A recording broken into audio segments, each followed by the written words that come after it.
കൊച്ചിയിൽ നടന്ന മാതൃഭൂമി ഓണപ്പൂക്കളം മത്സരത്തിൽ ഒന്നാം സ്ഥാനം നേടി എളമക്കര നവോദയ ടീം. വിജയികൾക്ക് ചലച്ചിത്ര താരം സരയു മോഹൻ സമ്മാനങ്ങൾ വിതരണം ചെയ്തു. തൃപ്പൂണിത്തുറ മെട്രോ ടെർമിനൽ സ്റ്റേഷനിലായിരുന്നു ഓണപ്പൂക്കളം മത്സരം. കോളേജ് വിദ്യാർത്ഥികളും റെസിഡൻസ് അസോസിയേഷനുകളും ക്ലബ്ബുകളും മാറ്റുരച്ച മാതൃഭൂമി ഓണപ്പൂക്കളം മത്സരത്തിലാണ് എളമക്കര നവോദയ ടീം ഒന്നാം സ്ഥാനം നേടിയത്. ചലച്ചിത്ര താരം സരയു മോഹൻ 20,000 രൂപയും ട്രോഫിയും ഒന്നാം സമ്മാന ജേതാക്കൾക്ക് കൈമാറി. മഴവിൽ ടീം വരാപ്പുഴയാണ് രണ്ടാം സമ്മാനം നേടിയത്. 10,000 രൂപയും ട്രോഫിയും ഇവർക്ക് സമ്മാനിച്ചു. മൂന്നാം സ്ഥാനം നേടിയ പള്ളുരുത്തി റെഡ്സിൻ ടീമിന് 5,000 രൂപയും ട്രോഫിയും കൈമാറി. മുത്തൂറ്റ് ഫിനാൻസ് ആണ് ഓണപ്പൂക്കളം മത്സരത്തിന്റെ ടൈറ്റിൽ സ്പോൺസർ.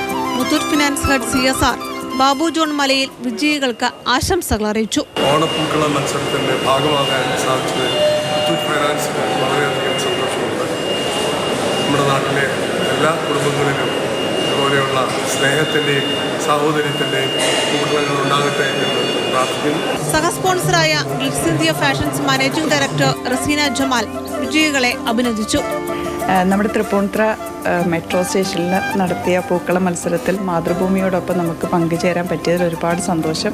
സ്പോൺസർ ചെയ്യാൻ പറ്റിയതിൽ ഒത്തിരി സന്തോഷമുണ്ട്. ടൂർമാക്സ് ആണ് travel partner. Tourmax general manager Sumesh KK വിജയികളെ അഭിനന്ദിച്ചു. മാതൃഭൂമി സംഘടിപ്പിച്ച ഓണപ്പൂക്കള മത്സരവുമായി ചേർന്ന് പ്രവർത്തിക്കാൻ കഴിഞ്ഞതിൽ ടൂർമാക്സിന് അതിയായ സന്തോഷമുണ്ട്.